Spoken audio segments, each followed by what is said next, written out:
दोस्तों, हम हर दिन बड़ी मेहनत से आपके लिए एक दिल दहला देने वाली हॉरर स्टोरी बनाते हैं। तो अगर आप हमारी यानी इंडियन राइटर चैनल की कहानियाँ एंजॉय कर रहे हैं, तो हमारे चैनल को सब्सक्राइब कीजिए और हमारी लेटेस्ट वीडियोस की नोटिफिकेशन के लिए बेल आइकॉन दबाना मत भूलना। चार दोस्त अमन, विक्रम, नीरज और शिवेंद्र गुरुग्राम में रहते हैं। ये चारों ही एक मिडिल क्लास परिवार के सदस्य हैं। जहां अमन और नीरज के घर का वातावरण धार्मिक है, वहीं शिवेंद्र और विक्रम के घर पूजा पाठ केवल बड़े त्योहारों तक सीमित हैं। अमन को नई नई जगहों और ऐतिहासिक स्थानों पर घूमना और उनके बारे में पढ़ना बहुत अच्छा लगता है। आज भी ये चारों दोस्त अमन के बताए हुए दिल्ली के किले जाने की तैयारी कर रहे हैं। सुबह 6 बजे दो मोटरसाइकिल पर ये चारों दोस्त अपनी मंजिल दिल्ली के किले की ओर निकल पड़े। गुरुग्राम से दिल्ली की दूरी लगभग 45 किलोमीटर है। रास्ते में सुंदर दृश्य और एक ताजगी भरी हवा का एहसास हो रहा था। पेड़ पौधे, हरियाली और ठंडी हवाएं जैसे मन को शांति प्रदान कर रही थीं। चारों दोस्त हंसी मजाक करते हुए अपने गंतव्य की ओर बढ़ रहे थे। रास्ते में एक स्थान आया जहां हजरत मियां बाबू की दरगाह थी। ये दरगाह क्षेत्र में बेहद प्रसिद्ध और मान्यता प्राप्त थी। जितना मनोरम यहाँ का नजारा दिन में होता है, उतना ही ये रास्ता रात में वीरान और सुनसान हो जाता है। यहाँ आकर चारों दोस्तों ने थोड़ा विश्राम लिया और फिर किले की ओर बढ़ने लगे। किला एक ऊंची पहाड़ी पर स्थित था। यहाँ तक पहुंचने के लिए कई उबड़ खाबड़ रास्ते थे और चढ़ाई थोड़ी कठिन थी। फिर भी चारों दोस्त मस्ती करते हुए और रास्ते की खूबसूरती का आनंद लेते हुए किले तक पहुंच गए। किले के पास पहुंचकर राज ने कहा, यह किला तो एक ऐतिहासिक धरोहर जैसा है। जब चारों ने किले को देखा तो अमन का चेहरा खुशियों से खिल उठा। वह किले के इतिहास के बारे में बहुत जानता था और अब वह इसे करीब से जानने के लिए और भी उत्साहित था। लेकिन विशाल और सुरेश ने इसे केवल पुराने पत्थरों का ढेर समझा। वे बहुत ज्यादा उत्साहित नहीं थे, पर नीरज इस किले में रुचि दिखता हुआ अमन के पास जाकर उससे इस किले का इतिहास और इसकी विशेषता बताने को कहता है। चारों दोस्त किले के बाहर एक पत्थर पर बैठ जाते हैं और अमन कहना शुरू करता है, यह किला भारतीय पुरातत्व सर्वेक्षण द्वारा संरक्षित है। किला बलुआ पत्थर की चट्टान पर ऊंचाई पर खड़ा है। यहाँ ऊंची दीवार और बुर्ज किले को और दिलचस्प बनाते में निनान है। किले के चारों ओर बड़ी बड़ी चट्टानों की दीवारें हैं। इन दीवारों के 9 द्वार व 13 बुर्ज हैं। अमन एक साइन बोर्ड की ओर इशारा करते हुए कहता है, यह किला भारतीय पुरातत्व सर्वेक्षण द्वारा संरक्षित है। इसे क्षति पहुंचाना या इसके वास्तविक स्वरूप से छेड़छाड़ करना दंडनीय अपराध है। ऐसा इस बोर्ड पर लिखा है, तो हम में से कोई भी यहाँ की किसी भी चीज को नुकसान नहीं पहुंचाएगा। खास तौर पर तुम दोनों, विक्रम और शिवेंद्र की ओर उंगली दिखाकर कहता है। दोनों ही अपनी गर्दन हिलाकर अमन को अपनी ओर से निश्चिंत करते हैं। विक्रम और शिवेंद्र किले को अब तक 2 बार पूरा घूम चुके हैं, पर अमन और नीरज अभी केवल आधा किला ही देख पाए हैं। वे बहुत बारीकी से इस किले के भव्य इतिहास को समझते हुए इसे करीब से जानने की कोशिश कर रहे थे। पर अब तक विक्रम और शिवेंद्र को भूख लगाती है और वे दोनों अमन और नीरज से बहुत परेशान हो बार बार उन्हें नीचे चलने को कह रहा था। पर अमन और नीरज को तो मानो भूख और प्यास थी ही नहीं। वे सिर्फ किले को नजदीक से जानने के लिए उत्सुक थे। दोपहर अपने अंतिम पड़ाव पर थी और शाम अपनी छठा बिखेरने को आतुर हो रही थी। विक्रम और शिवेंद्र का सब्र अब जवाब दे चुका था और वे अमन से कहकर नीचे उतरने लगते हैं। अमन ने भी सूरज को ढलते देखकर नीरज से कहा, शाम के 5 बजने वाले हैं। अभी नीचे उतरने में भी कम से कम 1 घंटा लगेगा। चलो हम भी नीचे की ओर चलना शुरू करते हैं, ताकि रात होने से पहले दरगाह तक पहुंच सकें। अमन नीचे आकर देखता है कि विक्रम और शिवेंद्र दरगाह के सामने चाय नाश्ते की दुकान पर चाय की चुस्की ले रहे हैं। नीरज ने भी दुकान पर आकर अपने और अमन के लिए 2 चाय ऑर्डर कर दी और विक्रम और शिवेंद्र के पास जाकर बैठ जाता है। चारों इधर उधर की बातें करते हुए चाय की चुस्की का लुत्फ उठा रहे हैं। विक्रम के पेट में चूहे कूद रहे हैं, पर यहाँ खाने के लिए कोई व्यवस्था न देखकर उसने और शिवेंद्र ने गुरुग्राम से 20 किलोमीटर पहले पड़ने वाले एक ढाबे पर खाना खाने का प्लान बनाया। चारों दोस्त यहाँ से निकलने के पहले दरगाह पर हाजिरी देते हैं। दरगाह से गुरुग्राम की ओर निकलते निकलते अब दिन पूरी तरह ढल चुका था। रात का अंधेरा किसी भी वक्त अपने चरम पर पहुंचने वाला था। कहने को तो अभी सिर्फ शाम के 7 बजे थे, पर पहाड़ी और जंगल में अंधेरा जल्दी घिर आता है। और आज अमावस्या की काली अंधेरी रात थी। ये चारों दोस्त अपनी वर्तमान रिहाइश गुरुग्राम की ओर अपनी मोटरसाइकिल से सफर कर रहे थे। करीब आधे घंटे चलने के बाद शिवेंद्र की गाड़ी 2-3 झटके के साथ बंद हो जाती है। नीरज और अमन अपनी गाड़ी शिवेंद्र के पास लगाकर पूछते हैं, क्या हुआ? शिवेंद्र कहता है, पेट्रोल खत्म हो गया है, शायद जल्दबाजी में डलवाना भूल गया था। अमन चिंतित होकर कहता है, यह तो गलत हुआ, अब इस जगह इतने बजे पेट्रोल कहां से मिलेगा? फिर कुछ सोचकर उसने नीरज को अपनी गाड़ी का पेट्रोल देखने के लिए कहा। नीरज पेट्रोल टैंक को चेक करते हुए कहता है, मेरी गाड़ी में भी ज्यादा पेट्रोल नहीं है, पर इतना तो है कि हम किसी सुरक्षित स्थान तक पहुंच सकें। सुरक्षित स्थान का नाम सुनकर विक्रम और शिवेंद्र उन्हें उस गुरुग्राम मोड़ पर पड़ने वाले ढाबे के बारे में बताते हैं, जिसे अमन और नीरज ने भी पहले से देखा हुआ है। अब चारों अंदाजा लगाते हैं कि उनकी वर्तमान स्थिति से वह ढाबा कितनी दूर है। ढाबे की दूरी का अंदाजा लगाकर नीरज अपनी गाड़ी का कुछ पेट्रोल विक्रम की गाड़ी में डाल देता है, जिससे वे चारों ढाबे तक पहुंच सकें। ढाबे पर पहुंचकर कुछ न कुछ व्यवस्था कर लेंगे, ऐसा सोचकर चारों आगे निकलते हैं। पर पेट्रोल को एक गाड़ी से निकालकर दूसरी में डालने के चक्कर में बहुत सारा पेट्रोल नीचे गिर जाता है और साथ ही रात भी काफी हो जाती है। पेट्रोल अब दोनों ही गाड़ियों में कम था और उन चारों का ढाबे की दूरी का अंदाजा भी गलत साबित हुआ। ढाबे से करीब 2 किलोमीटर दूर ही पहले एक गाड़ी का और फिर दूसरी गाड़ी का पेट्रोल खत्म हो जाता है। वे चारों इस समय अमावस्या की काली रात में सुनसान सड़क पर जंगल के बीच में खड़े हुए थे। दूर दूर तक कोई भी नजर नहीं आ रहा था। सभी की चिंताएं बढ़ने लगी थीं। विक्रम और शिवेंद्र को डर लगने लगा था। अभी तक एक भी गाड़ी उन्हें नहीं मिली थी और न ही आसपास किसी बस्ती के होने का कोई अंदेशा था। अमन शांति को भंग करते हुए बोला, इस समय यहां इस वीरान और सुनसान जगह पर खड़े रहने से तो अच्छा है कि हम ढाबे तक गाड़ी को धकेल कर ले चलें। शायद वहां हमें कोई मदद मिल जाए। सही कहा, और हो सकता है वहां हमारे मोबाइल पर नेटवर्क भी मिल जाए, तब हम किसी तरह मदद की उम्मीद कर पाएंगे। नीरज ने अमन की बात का समर्थन करते हुए कहा। बाकी दोनों दोस्त भी अमन की बात का समर्थन करते हुए पैदल ही गाड़ी को धक्का लगाते हुए आगे बढ़ने लगे। रास्ते में उन्हें झींगुर और कई प्रकार के पतंगों की आवाजें आ रही थीं, जो इस माहौल को और भी ज्यादा डरावना बनाने का काम कर रही थीं। करीब 40 से 45 मिनट तक चलते चलते ढाबा दिखाई देने लगा। अगले 5 मिनट बाद ही चारों दोस्त ढाबे पर थे। अपनी गाड़ियों को ढाबे के सामने लगाकर सामने पड़ी खाट पर आराम से बैठ गए। तकरीबन 15 मिनट बाद रास्ते की थकान कुछ कम होने पर विक्रम ढाबे के नौकर को आवाज देने लगा, पर ढाबे के अंदर से किसी ने भी उनकी आवाजों का उत्तर नहीं दिया। शिवेंद्र ढाबे की तरफ देखते हुए बोला, लगता है इस समय तक सभी लोग ढाबा बंद करके चले जाते होंगे, पर किसी को तो ढाबे और यहाँ के सामान की सुरक्षा के लिए रखा होगा। विक्रम ने शिवेंद्र की बात को काटते हुए कहा, और वैसे भी इन 30 किलोमीटर के अंदर इस ढाबे के अलावा कुछ भी नहीं है, तो रात में ट्रक वालों के लिए या सवारी गाड़ियों के खाने पीने की व्यवस्था के लिए किसी को तो रख छोड़ा होगा। शिवेंद्र ने अपनी बात को आगे बढ़ाते हुए कहा। अमन और नीरज भी अब तक उठकर खड़े हो गए थे। चारों अलग अलग होकर ढाबे के आसपास देखने लगे कि शायद कोई नौकर हो जो सो रहा हो, पर काफी देर तक देखने के बाद भी उन्हें वहां कोई नजर नहीं आता। शिवेंद्र और नीरज ढाबे के रसोई घर की तरफ जाते हैं और खाने के लिए सामान ढूंढने लगते हैं।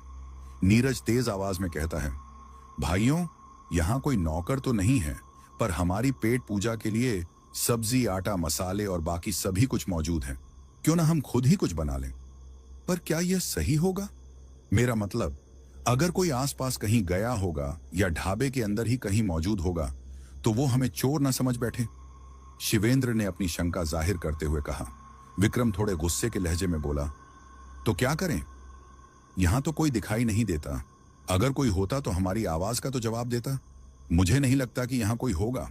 विक्रम और शिवेंद्र की बातों को सुनकर अमन ने समाधान निकालते हुए कहा, मेरे ख्याल में तो तुम दोनों की ही बातें अपनी अपनी जगह पर सही हैं। हम में से कोई 2 लोग खाने की तैयारी करेंगे और बाकी 2 लोग ढाबे के अंदर और बाहर अच्छे से देखेंगे। शायद कोई मिल जाए। अगर कोई मिल गया तो उसे सारी बात बताकर मदद मांग लेंगे, और अगर कोई नहीं मिला तो खाना खाकर सुबह तक आराम करेंगे और चलते समय सब्जी की टोकरी में कुछ रुपए रख देंगे। सभी ने सर हिलाकर अमन की बात का समर्थन किया। पर अब बात थी कि कौन रुककर खाना बनाएगा। इस बात का हल निकालते हुए नीरज ने सभी से कहा, मैं और शिवेंद्र खाना बनाने का काम करेंगे। वैसे भी अमन और विक्रम इस काम में कच्चे हैं, तो तुम दोनों जाकर ढाबे का मुआयना करो और देखो कि कोई हमारी मदद के लिए यहाँ है या सिर्फ हम चारों ही रात भर इस ढाबे की शोभा बढ़ाने वाले हैं। सभी नीरज की बात पर हंसते हैं और अपने अपने काम में लग जाते हैं। नीरज और शिवेंद्र खाना बनाने की तैयारी में लग जाते हैं, जबकि अमन और विक्रम मोबाइल की टॉर्च चालू कर पहले ढाबे के आसपास देखने के लिए निकल जाते हैं। ढाबा देखने में आम ढाबों की तरह ही था, पर यह दूसरे ढाबों से कहीं अधिक बड़ा और पुराना लगता था। यह तकरीबन 2 एकड़ के हिस्से में फैला हुआ था। सामने के भाग में 10 से 12 खाट पड़ी हैं, जो निश्चित ही वाहन चालकों के आराम करने के लिए होंगी। अंदर बरामदे पर 12 से 15 जोड़ी कुर्सी टेबल लगे हुए थे। ढाबे की वीरान और सुनसान जगह होने के बावजूद यहाँ किसी जंगली जानवर की आवाज तक नहीं है और न ही कोई अन्य हलचल महसूस हो रही थी। यह अजीब सा सन्नाटा राज और अमन को खटकने लगा। चारों तरफ अच्छे से देखने के बाद अमन और विक्रम ढाबे के अंदर बने कमरों को देखने का फैसला करते हैं। एक एक करके सारे कमरों को बारीकी से देखने के बाद वे एक कमरे के बाहर आकर ठिठक जाते हैं, क्योंकि इस कमरे के अंदर से हल्की रोशनी दरवाजे के नीचे से बाहर आ रही थी। दरवाजे से अगरबत्ती और कपूर की खुशबू को आसानी से सूंघा जा सकता था। अमन और विक्रम दरवाजे को धक्का देकर खोलने की कोशिश करते हैं, पर दरवाजा नहीं खुलता। तब विक्रम अपने मोबाइल के टॉर्च की रोशनी दरवाजे पर डालता है। दरवाजे को देखकर दोनों ही आश्चर्य में पड़ जाते हैं। दरवाजे की कुंडी बाहर से लगी हुई थी और देखने पर ऐसा लग रहा था जैसे इस दरवाजे को कई सालों से किसी ने नहीं खोला होगा, क्योंकि दरवाजे की कुंडी पर दीमक ने अपना घर बना लिया था। चारों तरफ मकड़ी के जाले इस तरह से लगे थे मानो उन्हें पता हो कि यहाँ कोई उन्हें हटाने वाला नहीं है। पूरा दरवाजा काले रंग का था और उसका ऊपरी भाग चौखट लाल रंग की है। दरवाजे पर 2 नागों की आकृति बनी हुई थी, जिसमें एक नाग का शरीर दरवाजे के एक पल्ले पर था और साथ वाले नाग को घेरते हुए उसका मुंह दरवाजे के दूसरे पल्ले पर था। इसी तरह दूसरा नाग भी दूसरे पल्ले पर था और उसका मुंह पहले पल्ले पर बना हुआ था। दरवाजे पर संस्कृत में पीले रंग से, शायद हल्दी से, कुछ लिखा हुआ था, अयम्स विकल्प का समाधि। चौखट के ऊपर जहां कुंडी लगी है वहां लिखा है अहम शयनम। शिवेंद्र उस दरवाजे को खोलने की कोशिश करता है। अमन उसे रोकता है, लेकिन शिवेंद्र की जिद और खुद के जिज्ञासु मन की वजह से अमन मान जाता है। अब दोनों ही जिज्ञासा बस अंदर देखने के लिए दरवाजा खोलते हैं और अंदर का दृश्य देखकर अमन एक हाथ से शिवेंद्र को आगे बढ़ने से रोकता है। कमरे के अंदर सिंदूर और हल्दी से एक अजीब सा चौक बना हुआ है। चौक के चारों ओर कुछ कुछ अंतराल से नींबू रखे हुए हैं। पास ही धूप और अगरबत्ती जल रही है और चौक के बीचों बीच एक बड़ा दीपक जल रहा था। देखने से ऐसा लग रहा है कि यह सारा उपक्रम किसी तांत्रिक क्रिया के लिए किया गया था, पर इस दरवाजे को देखकर तो ऐसा नहीं लगता कि कोई सालों से यहाँ आया होगा, और न ही इस कमरे में कोई दूसरा दरवाजा या खिड़की है। कमरे में एक बड़ी लोहे की आदमकद पेटी रखी थी, जिस पर सिंदूर से ओम का चिन्ह बना हुआ है। पूरे कमरे में बहुत ही ठंडी हवा चल रही है, जिससे अमन और शिवेंद्र के दांत कटकटाने लगते हैं। पर यह आश्चर्य की बात थी कि कहीं कोई खिड़की नहीं थी और यह कमरा भी मुख्य दरवाजे से बहुत अंदर था। वैसे भी बाहर इतनी ठंड नहीं थी जितनी इस कमरे के अंदर महसूस हो रही थी। अमन को कमरे का माहौल सही नहीं लगता। वह शिवेंद्र से कुछ कहता, इससे पहले ही अचानक वहां जल रहा दीपक एकाएक फफक कर बुझ गया और अगरबत्ती की खुशबू की जगह अजीब सी सड़न जैसी गंध पूरे कमरे में फैलने लगी। एक तेज हवा के झोंके ने सिंदूर और हल्दी से बने चौक और पेटी पर बनी ओम की आकृति को मिटा दिया। अमन किसी अनहोनी की आशंका से शिवेंद्र का हाथ पकड़कर दरवाजे की तरफ दौड़ लगा देता है। दरवाजे को यथावत लगाने के बाद दोनों बाहर की तरफ भागते हैं, जहां विक्रम और नीरज खाना बना रहे थे। नीरज इन दोनों को प्रश्नवाचक नजरों से देखते हुए पूछता है, क्या हुआ? तुम दोनों ऐसे हाँफ क्यों रहे हो? कुछ नहीं, हम दौड़ रहे थे, इस वजह से। अमन यह कहते हुए शिवेंद्र को चुप रहने का इशारा करता है। कोई मिला या नहीं भाई? विक्रम ने रोटी सेकते हुए पूछा। अमन ने माहौल को थोड़ा सामान्य करने के लिए शायराना अंदाज में उत्तर दिया, हमें वो मिला जो कमबख्त अब तक किसी को न मिला। पर क्या कहूं यारों, चाह थी जिसकी वो अब तलक न मिला। सभी अमन की शायरी सुनकर हंसने लगते हैं। कुछ देर में खाना बनकर तैयार हो जाता है। चारों खाना खाकर सोने का सोचते हैं, पर नीरज कहता है कि सभी का एक साथ सोना सही नहीं होगा। हम सभी बारी बारी से जागकर रात में ध्यान रखेंगे कि कोई जंगली जानवर या कुछ और कोई दिक्कत न कर दे। सभी नीरज की बात मान जाते हैं। सबसे पहले नीरज ही पहरा देता है, बाकी तीनों सो जाते हैं। रात गहराते ही माहौल अजीब होने लगता है। एक काला स्याह साया शिवेंद्र की खाट के चारों ओर चक्कर लगा रहा है। उसके तेजी से चक्कर लगाने और बार बार हाथ हिलाने की वजह से चूड़ी और पायल की आवाज भी आ रही थी, जिससे लगता है कि यह किसी औरत का साया है। पर तभी वह साया विक्रम के बिल्कुल ऊपर आकर मर्दाना आवाज में कहता है, तुम सड़ चुके हो, तुम्हारा शरीर सड़ रहा है। ठीक उसी समय विक्रम एक भारी भरकम मगर गंभीर आवाज सुनता है, जो उसके बिल्कुल पास ही आती जा रही है और बार बार उससे कह रही है, तूने मुझे जगाकर अच्छा नहीं किया। इधर अमन इन दोनों की इस दशा को देखकर और दोनों के पास मंडराते भूत को देखकर डर से कांप रहा था। अमन जोर से चीखा। उसकी चीख सुनकर नीरज दौड़कर उसकी खाट के पास पहुंच गया। शिवेंद्र और विक्रम भी अमन की आवाज सुनकर हड़बड़ाकर उठ गए। नीरज जब अमन को देखता है तो घबरा जाता है। अमन इस सर्दी में भी पसीने से तरबतर था। उसकी सांसें बहुत तेज चल रही थीं। वह अपने कानों को दोनों हाथों से जोर से बंद करने की कोशिश कर रहा था और उसकी आंखें खून जैसी लाल हो रही थीं, मानो उनमें कोई गहरा भय उतर आया हो। नीरज ने उसके कंधे पकड़कर उसे जोर से झकझोरा। अमन चौंक कर उठा और अपने अगल बगल इस तरह देखने लगा मानो किसी को ढूंढ रहा हो। क्या हुआ? कोई बुरा सपना देखा क्या? नीरज ने अमन को देखते हुए पूछा। पर अमन को तो नीरज की आवाज सुनाई ही नहीं दी। उसके कानों में अब भी वही डरावनी आवाजें गूंज रही थीं। तुम सड़ चुके हो, तुम्हारा शरीर सड़ रहा है, तूने मुझे जगाकर अच्छा नहीं किया। नीरज ने फिर से अमन को कंधे से पकड़कर झकझोरा।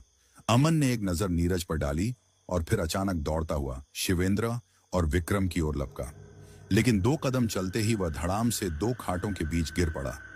वह बार बार उठने की कोशिश कर रहा था, लेकिन ऐसा लग रहा था मानो उसके पैरों ने जवाब दे दिया हो। इधर शिवेंद्र और विक्रम की हालत भी कुछ अलग नहीं थी। वे दोनों अपनी खाट पर जड़ होकर बैठे हुए थे, ऊपर की तरफ देखकर कांप रहे थे। उनके चेहरे पीले पड़ चुके थे, जो इस बात की गवाही दे रहे थे कि उन्होंने कुछ बेहद भयानक चीज देखी थी, जिसने उन्हें अंदर तक हिला दिया था। नीरज इन तीनों की हालत देखकर अंदर तक हिल गया, पर फिर भी उसने हिम्मत से काम लेते हुए अमन को खाट पर लिटाया, फिर विक्रम और शिवेंद्र को भी संभाल कर लिटा दिया। नीरज ने इन तीनों को इस तरह से लिटाया कि उनकी खाटें एक दूसरे के बिल्कुल पास थीं और नीरज उनके सामने बैठ गया। अमन जाग रहा था, पर उसे अब भी शिवेंद्र और विक्रम के ऊपर वो काले साए मंडराते हुए दिख रहे थे। ठीक उसी तरह शिवेंद्र और विक्रम भी जागते हुए उन स्याह परछाइयों को अपने ऊपर लटकते हुए मंडराते देख रहे थे। नीरज मंत्र मुग्ध सा इन तीनों को बस देखे जा रहा था। तभी अचानक उसे ऐसा लगा जैसे किसी ने उसे झकझोरा हो। वह तुरंत चेतन अवस्था में आया और तीनों के सिर के पास एक खाट पर आसन लगाकर बैठ गया। उसने जोर जोर से हनुमान चालीसा का पाठ करना शुरू कर दिया। कुछ समय बाद जब नीरज ने अपनी आंखें खोली तो माहौल पूरी तरह बदल चुका था। अब उसका सिर भारी नहीं हो रहा था और वहां फैली अजीब सी दुर्गंध की जगह एक मंद मंद खुशबूदार हवा बह रही थी। माहौल अब पहले से कहीं ज्यादा शांत लग रहा था। नीरज खाट पर लेटकर आसमान की ओर देखने लगा और सोचने लगा कि आज बहुत दिनों बाद खुले आसमान के नीचे तारों को टिमटिमाते देखने का मौका मिला है। काफी देर बाद जब तीनों बिना किसी हलचल के लेटे रहे, नीरज धीरे से उठा और अमन के बैग से सिगरेट का पैकेट निकाला। उसने उसमें से एक सिगरेट निकाल ली। अमन और नीरज दिन में कभी कभी एक आध सिगरेट पी लिया करते थे। पहले पहल तो नीरज ने मेडिकल कॉलेज में अपने सीनियर्स के जोर देने पर सिगरेट पी थी, लेकिन फिर धीरे धीरे यह शौक बन गया। अब भी वह केवल तभी सिगरेट पीता था जब अमन के साथ होता। नीरज सिगरेट सुलगाकर उसे होठों में दबाए टहलने लगा। वह एक के बाद एक कई बड़े कश लेकर सड़क की ओर देख रहा था। सड़क इस समय भी किसी विधवा की मांग की तरह सूनी पड़ी थी। माहौल में मालबोरो क्लोव, सिगरेट की लौंग जैसी मादक खुशबू फैल गई। तभी नीरज को किसी गाड़ी के आने की आवाज सुनाई दी। वह एक मालवाहक ट्राला था जो तेजी से वहां से गुजर गया। कल रात से पहली बार उसने किसी गाड़ी को उस सड़क से निकलते हुए देखा था। नीरज ने एक नजर अपनी बाईं कलाई पर बंधी घड़ी पर डाली। घड़ी की सुइयां सुबह के 5 बजने का संकेत दे रही थी। उसने सोचा कि अब तीनों को उठा देना चाहिए और जल्द से जल्द यहां से निकलने का प्रबंध करना चाहिए। यही सोचकर वह उन तीनों को जगाने के लिए उनकी खाट के पास गया। अमन, शिवेंद्र और विक्रम भी अब तक जाग चुके थे, क्योंकि ट्राले की आवाज ने उन्हें पहले ही जगा दिया था। लेकिन अब सबसे बड़ी समस्या पेट्रोल की थी, क्योंकि कल रात उनकी दोनों गाड़ियों टांका पेट्रोल खत्म हो चुका था। चारों को यहां और देर रुकना ठीक नहीं लग रहा था। उन्होंने सोचा कि रात की तरह ही गाड़ियों को धक्का लगाकर किसी पेट्रोल पंप तक पहुंचा जाए। अपने वादे के मुताबिक उन्होंने सब्जी की टोकरी में कुछ रुपए रखे और गाड़ी की ओर बढ़ गए।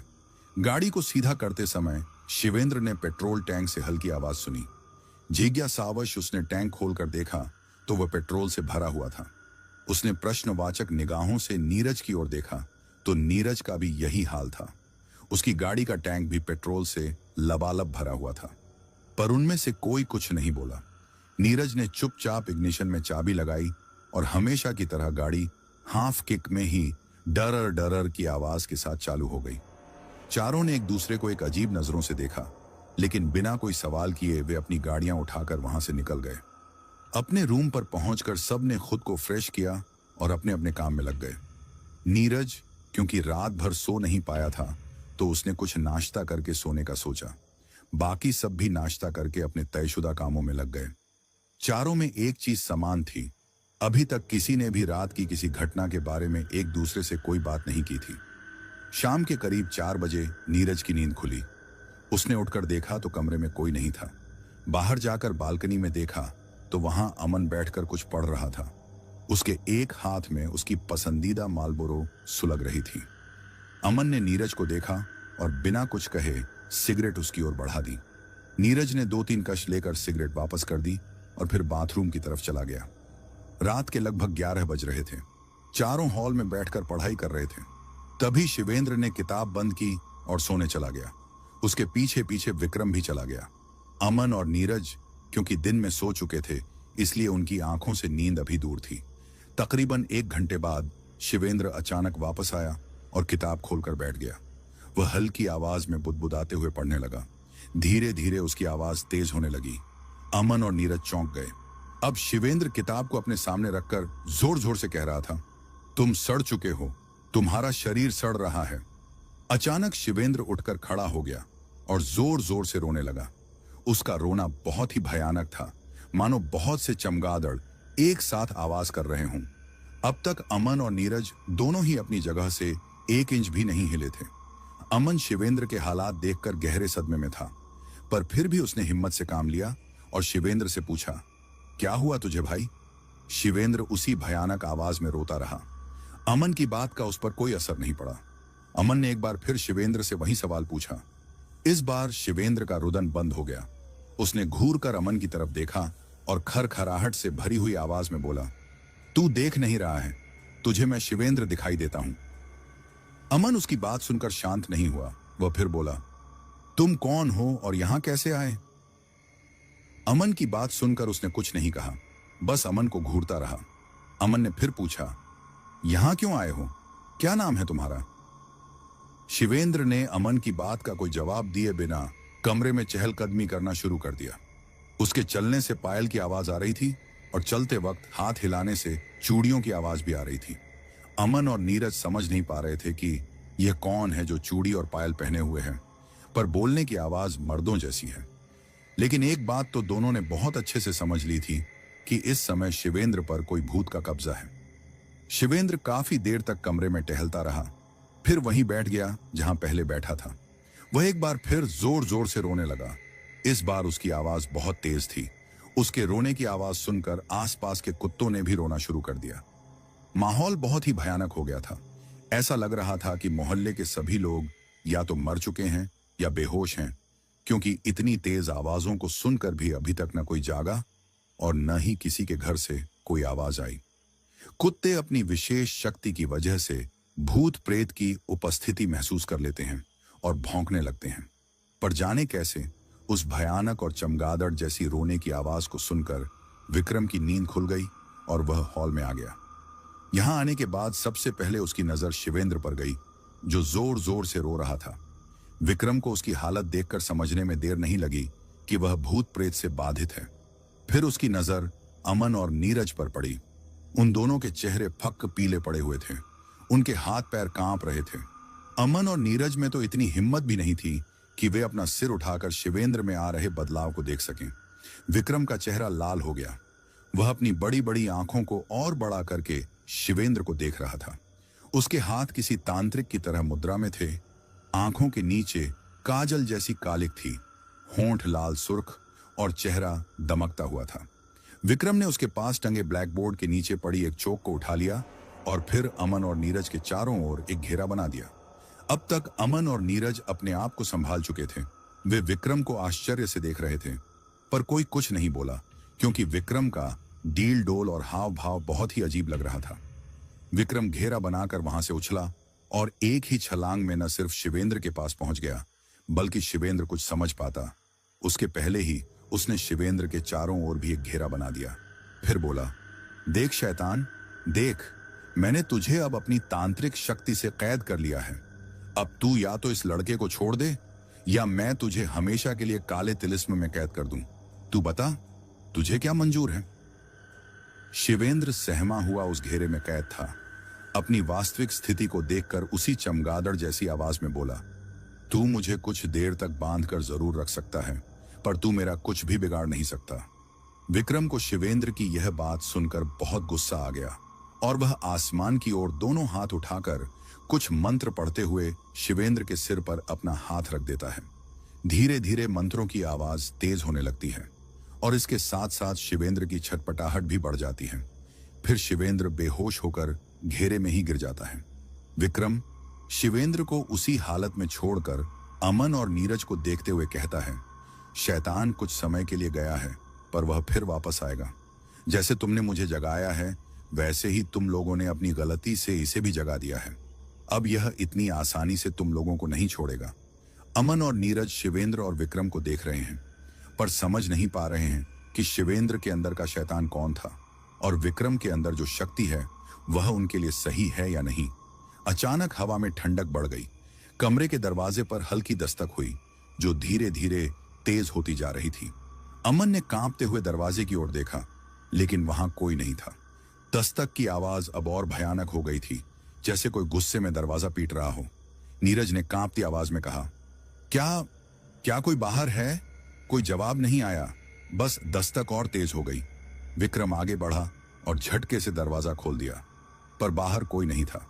लेकिन एक चीज थी, फर्श पर सिंदूर से बनी एक रहस्यमयी आकृति और उसके बीचों बीच एक पुरानी जली हुई चूड़ियों का जोड़ा रखा हुआ था। तभी कमरे की सारी लाइटें अचानक बुझ गईं और एक डरावनी फुसफुसाहट गूंज उठी। तुमने मुझे जगाया, अब मैं तुम्हारे साथ चलूंगी। नीरज यह सब देखकर घबरा गया। उसकी सांसें तेज हो गईं और उसके हाथ ठंडे पड़ गए। उसने कांपते हुए अपने मोबाइल की टॉर्च चालू की और अमन और विक्रम की ओर देखा। दोनों अब भी दरवाजे पर जमी सिंदूर की आकृति को घूर रहे थे और उनके चेहरे पर चिंता साफ झलक रही थी। नीरज को अब एक पल भी वहां रुकना ठीक नहीं लग रहा था। वह किसी को कुछ कहे बिना ही तुरंत कमरे से बाहर निकल गया और सीधे शिवेंद्र के पेरेंट्स को कॉल लगा दिया। फोन की घंटी बजी और कुछ सेकंड बाद कॉल रिसीव हुई।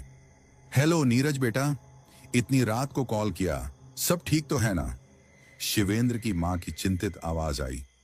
आंटी, नीरज की आवाज कांप रही थी। मुझे नहीं पता कि आपको यह सब कैसे बताऊं, लेकिन शिवेंद्र की हालत ठीक नहीं लग रही। वो कुछ अजीब हरकतें कर रहा है और हम सब बहुत डर गए हैं। अजीब हरकतें? बेटा साफ साफ बताओ, क्या हुआ है मेरे बेटे को? अब आवाज में घबराहट और बढ़ गई थी। नीरज ने जितना हो सका उतना सब कुछ शिवेंद्र के माता पिता को बता दिया। रात का भूतिया ढाबा, शिवेंद्र का अचानक बदलना, उसका भूत जैसी आवाज में बोलना और अभी अभी जो अजीब घटनाएं हुई थीं। ये सब सुनकर शिवेंद्र के पेरेंट्स पूरी तरह से चिंता में पड़ गए।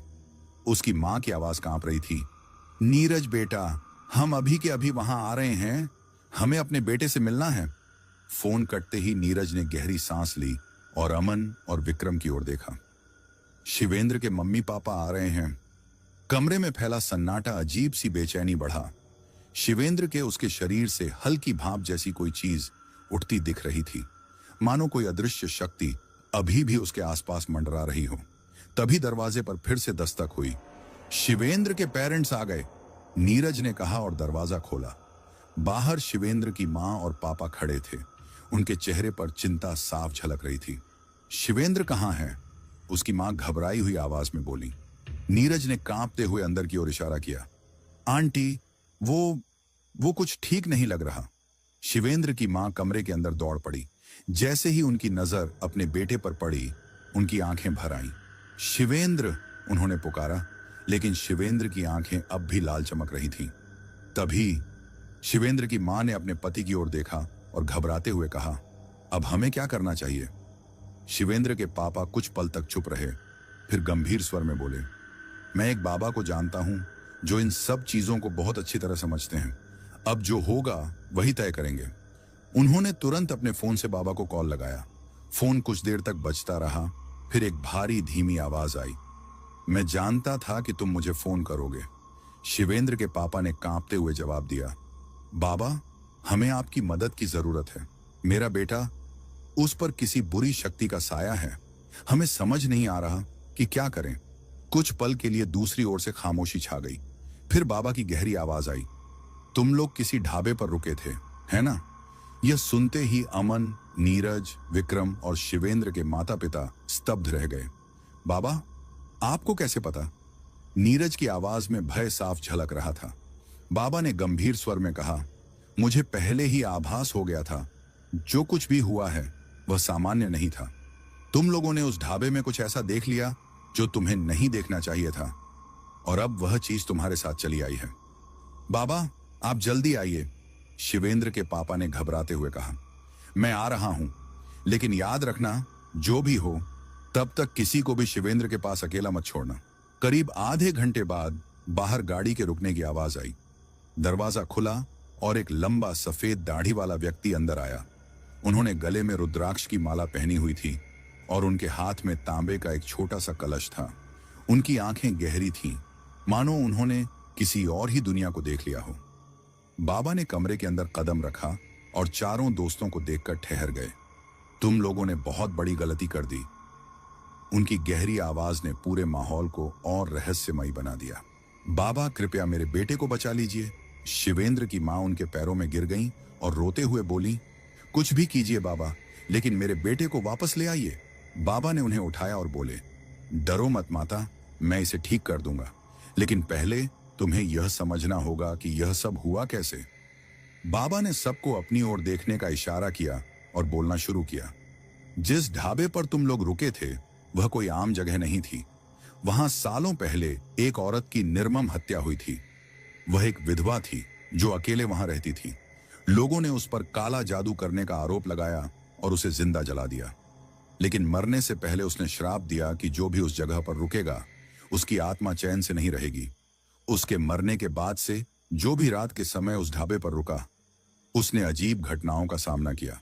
कुछ लोग पागल हो गए, कुछ लोगों ने खुदकुशी कर ली और कुछ अब तक लापता हैं।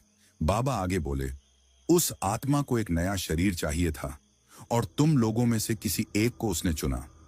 सभी की नजरें बेहोश पड़े शिवेंद्र पर चली गईं। बाबा ने कहा, यह आत्मा अब पूरी तरह इसे अपना घर बना चुकी है।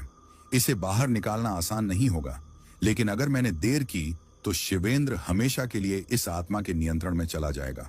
बाबा ने जल्दी से अपनी झोली से एक मुट्ठी भभूत निकाली और उसे शिवेंद्र के ऊपर फेंकते हुए जोर से बोले, ओम नमो भगवते रुद्राय। तभी शिवेंद्र ने जोर से चीख मारी। उसका शरीर हवा में उठ गया और उसकी आंखें पूरी तरह सफेद हो गईं। उसके मुंह से भयानक आवाजें निकलने लगीं, मानो कोई और ही भाषा में कुछ कह रहा हो। कमरे की खिड़कियां जोर जोर से हिलने लगीं और हवा में अजीब सी गंध फैल गई। अब यह आत्मा पूरी ताकत से विरोध करेगी, बाबा ने कहा। उन्होंने जल्दी से तांबे का कलश खोला और उसमें से गंगा जल शिवेंद्र के ऊपर छिड़क दिया।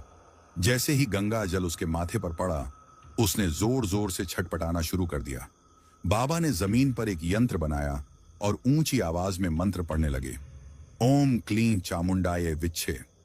कमरे के कोनों से काले धुएं जैसी आकृतियां निकलने लगीं, जो धीरे धीरे उस यंत्र में समाने लगीं। बस कुछ ही पल और बाबा ने मंत्र जारी रखा। फिर अचानक एक जोरदार धमाके के साथ वह काली छाया कमरे से गायब हो गई। कमरा शांत हो गया। शिवेंद्र धीरे धीरे जमीन पर आ गिरा। उसकी सांसें तेज थीं, लेकिन उसकी आंखों में अब कोई लाल या सफेद चमक नहीं थी। बाबा ने उसकी नब्ज टटोली और सिर हिलाते हुए कहा, अब यह ठीक है। शिवेंद्र की मां ने उसे जोर से गले लगा लिया और फूट फूट कर रोने लगी।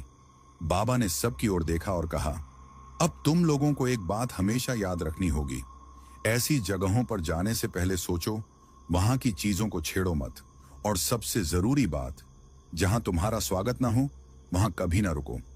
तुम लोगों की किस्मत अच्छी थी कि यह आत्मा कमजोर थी, लेकिन अगली बार हो सकता है तुम इतना भाग्यशाली न रहो। सभी ने सिर हिलाया और बाबा के पैर छूकर आभार जताया। अगली सुबह सभी ने राहत की सांस ली। शिवेंद्र अब पूरी तरह सामान्य था, लेकिन उसने अब भी पिछली रात की कोई बात याद नहीं थी। अब यह सब खत्म हो गया है ना? नीरज ने बाबा से पूछा। बाबा ने एक हल्की मुस्कान के साथ कहा, हाँ, खत्म तो हो गया, लेकिन याद रखना, जो एक बार जाग चुका है वो फिर भी कभी कभी लौट सकता है। सबने एक दूसरे की ओर देखा। क्या यह सच में खत्म हो गया था या फिर अभी कुछ बाकी था? तो दोस्तों, दिल थाम के बताओ, कैसी लगी आपको ये कहानी? अगर सच में मज़ा आया, डर लगा या दिमाग हिल गया हो, तो इंडियन राइटर चैनल को सब्सक्राइब करना बिल्कुल मत भूलना। और हाँ, इसे अपने दोस्तों के साथ शेयर करो ताकि डर का मज़ा सबको मिले। मिलते हैं अगली कहानी में। तब तक के लिए सतर्क रहो और सुनते रहो इंडियन राइटर।